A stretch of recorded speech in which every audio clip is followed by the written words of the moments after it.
Et bonjour à tous et bienvenue dans cette revue de presse de milieu de semaine. Aujourd'hui dans l'actualité, nous avons AMD.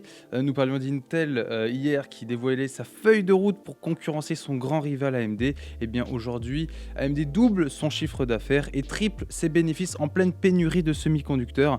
Alors, nous allons faire un petit point sur la situation d'AMD par rapport à ses contrats, par rapport à ses bénéfices, ses chiffres d'affaires. Et vous allez voir que Intel a beau avoir des projets, ça ne sera pas facile de faire tomber AMD. Et la deuxième actualité qui revient énormément aujourd'hui, c'est celle-là, bientôt supprimée, Dr Mario World est le symbole de l'échec de Nintendo sur le mobile.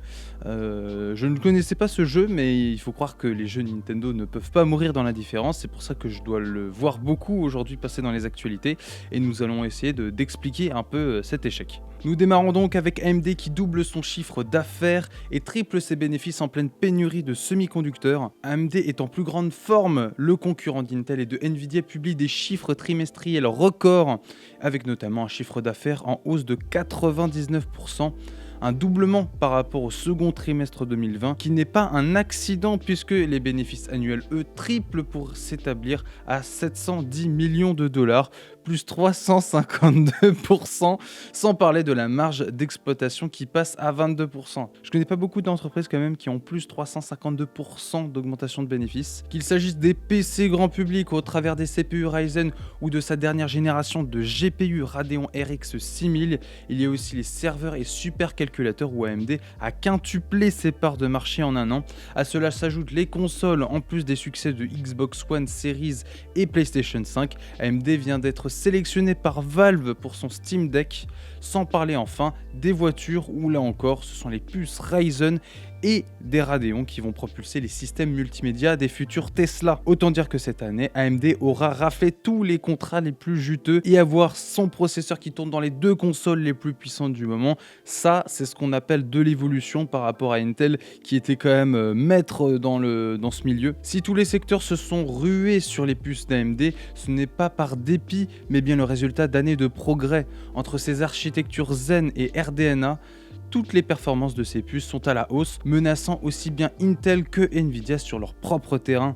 Ah oui, c'était tout le temps la guerre Intel vs AMD et AMD vs Nvidia. AMD était le seul à être véritablement le cul entre deux chaises, disons-le. Et là, il a prouvé qu'il pouvait faire aussi bien, voire mieux que Intel et Nvidia en même temps. Et il faut une sacrée personne aux commandes d'une telle entreprise pour la diriger. Je cite, nous sommes dans les temps pour lancer une prochaine génération de produits en 2022, incluant nos processeurs Zen 4 conçus avec le procédé de pointe de 5 nanomètres ou encore nos GPU RDNA 3, a ainsi déclaré Madame Lisa Su, PDG d'AMD, lors de la présentation de ses résultats financiers. L'article conclut en disant que tous ces éléments technologiques promettent encore de beaux trimestres pour AMD, avant qu'Intel ne se réveille et contre-attaque, point d'interrogation. Dans tous les cas, Intel n'a pas dit son dernier mot et c'est la concurrence, n'oublions pas, qui fait vraiment vivre ce milieu. C'est grâce à la concurrence qu'on a autant de prouesses technologiques et qu'on a autant de promotion et de concurrence en termes de prix, et ça c'est ce qu'il faut que ça continue. La deuxième actu, c'est bientôt supprimé Dr Mario World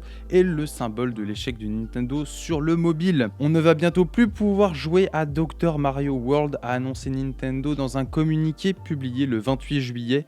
Le jeu mobile ne sera plus disponible à compter du 1er novembre prochain à 16h heure française, devenant la deuxième application de Nintendo à connaître ce funeste destin après le réseau social Mitomo. En parallèle de cette fermeture, Nintendo mettra en place une politique de remboursement pour celles et ceux qui n'auraient pas dépensé l'intégralité de leurs fonds. D'autre part, la décision de stopper le jeu net un peu plus de 2 ans après le lancement est logique dans le sens où Dr Mario World ne pèse pas grand chose dans les revenus de Nintendo. En 2020, le jeu n'avait remporté à cette époque que 4,8 millions de dollars, faisant de lui le pire générateur de revenus, loin derrière Super Mario Run, pourtant loin d'être un succès avec 76 millions de dollars récoltés. Malgré tout, rappelle le journal The Verge, les revenus liés aux jeux mobiles restent rachitiques, 3,24% du chiffre d'affaires de Nintendo en 2020. On peut d'ailleurs constater que Nintendo a nettement freiné ce segment après avoir enchaîné les lancements ambitieux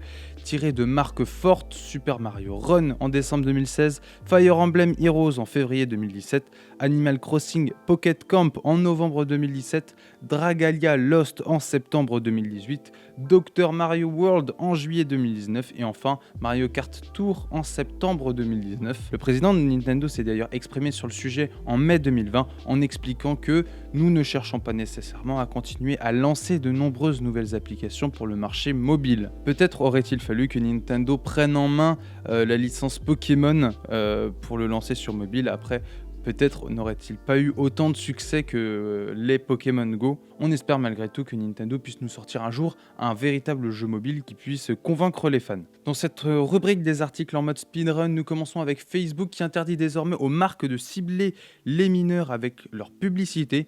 Facebook a annoncé que les publicités s'adressant aux mineurs seront interdites sur l'ensemble de ses plateformes. Plus précisément, les publicitaires ne pourront plus s'appuyer sur les centres d'intérêt des utilisateurs de moins de 18 ans et devront se contenter d'informations comme le genre, l'âge ou encore la localisation. L'article est très intéressant parce qu'il revient sur tous les scandales de Facebook et surtout l'inaction de Facebook de vouloir protéger ses utilisateurs par rapport aux publicités ciblées. Facebook n'a jamais été le maître dans la matière en ce qui concerne la protection des données de ses utilisateurs, mais on s'attendait de sa part un peu moins de mauvaise foi. Ça se voit que Facebook n'a pas envie de protéger ses utilisateurs et c'est une très mauvaise pub pour lui, surtout en ce moment. Nous continuons rapidement avec cette petite nouvelle. Instagram passe la durée maximale des Reels à 60 secondes. Avec TikTok en ligne de mire, Instagram lancé il y a un an ses Reels, des vidéos ultra courtes inspirées de celles proposées par la plateforme du géant chinois TikTok, qu'il devait durer moins de 30 secondes.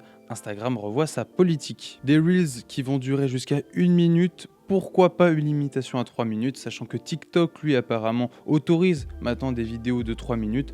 Peut-être que Instagram s'orienterait aussi vers ces vidéos beaucoup plus longues. Nous continuons avec cet article de Phone Android qui cite Apple qui pourrait avoir corrigé la faille exploitée par Pegasus dans la dernière mise à jour. Apple a semblé bien pressé de déployer un correctif de sécurité sur ses appareils après la révélation de l'affaire Pegasus. La firme ne rentre pas dans les détails quant à la brèche concernée par le patch, ce qui laisse penser qu'il ne s'agit pas d'une coïncidence. Le patch évoque une faille au niveau de l'IO Mobile Frame Buffer, une zone de tampon qui sert à afficher des contenus à l'écran. La firme reste très vague quant au correctif apporté, laissant ainsi penser qu'elle a refermé la brèche ayant permis à Pegasus de s'infiltrer dans ses appareils. Voilà pour la petite news. Si vous voulez mettre à jour vos iPhones et autres Mac, je pense que c'est le moment. Nous continuons dans l'univers d'Apple avec Google qui prépare une application Switch to Android pour la migration des données depuis un iPhone. Google travaillerait sur une application actuellement connue sous le nom de Switch to Android, capable d'automatiser le processus de transfert d'iOS vers Android. Elle pourrait directement concurrencer l'application Move to iOS d'Apple. Google veut faciliter la transition entre iOS et Android. Actuellement, la façon la plus rapide de passer d'iOS à Android consiste à utiliser Google Drive, qui est apparemment une méthode assez fastidieuse. Grâce à Switch to Android, le transfert des données comme les SMS, les contacts ou encore les photos devrait être encore plus simple que jamais. Il devrait même être enfin possible de migrer des applications d'un iPhone un smartphone Android, à condition bien entendu que celle-ci soit disponible à la fois sur l'Apple Store et le Google Play Store. Dans la rubrique Blizzard, je voudrais le PDG. Blizzard fait marche arrière sur le sujet du harcèlement. Après avoir nié les accusations de ses employés, la direction de Blizzard semble désormais prendre le problème au sérieux. Et c'est pas trop tôt. Le PDG de Blizzard Kotick a notamment répondu vouloir promouvoir un lieu de travail respectueux et inclusif et prendre des mesures décisives. D'un autre côté, l'administration de Blizzard fait des efforts avec des congés payés pour protester. Un mail en interne encourageait les employés à assister au mouvement de protestation organisé aujourd'hui. Assister à ce mouvement de contestation permettrait d'obtenir un congé payé et n'aurait absolument aucune répercussion sur le travail des employés. Blizzard qui a fait un très mauvais choix pour démarrer sa défense vis-à-vis des accusations qui lui ont été portées. Et malheureusement, il va falloir qu'il se relève non seulement de ces accusations, mais en plus de la mauvaise pub qu'il y a eu au moment de la réponse de l'entreprise. Et pour terminer ces actualités du jour avec un truc un peu plus heureux, on a le gadget du jour qui est Xbox Series S. Après le mini frigo, Microsoft dévoile une valise pour sa console. Microsoft dévoile un nouvel accessoire pour la Xbox Series S, une valise pour emmener la console en voyage. Elle permet d'y ranger la console, deux manettes, les câbles ainsi qu'un écran signé Asus Asus ROG, bref tout ce qu'il faut pour jouer où vous voulez. La valise est signée du bagagiste Julie. Voilà un peu le design du bordel, c'est le meilleur moyen de se faire voler sa console, tu prends une valise comme ça, c'est vraiment le pire des choix, surtout que bon, si tu veux emmener ta console, prendre une valise entière pour emmener le truc, c'est vraiment pour un public très ciblé je pense. Et c'est sur cette petite curiosité que nous nous arrêtons pour les actualités d'aujourd'hui. En attendant, nous on se retrouve demain pour une nouvelle revue de presse. Salut!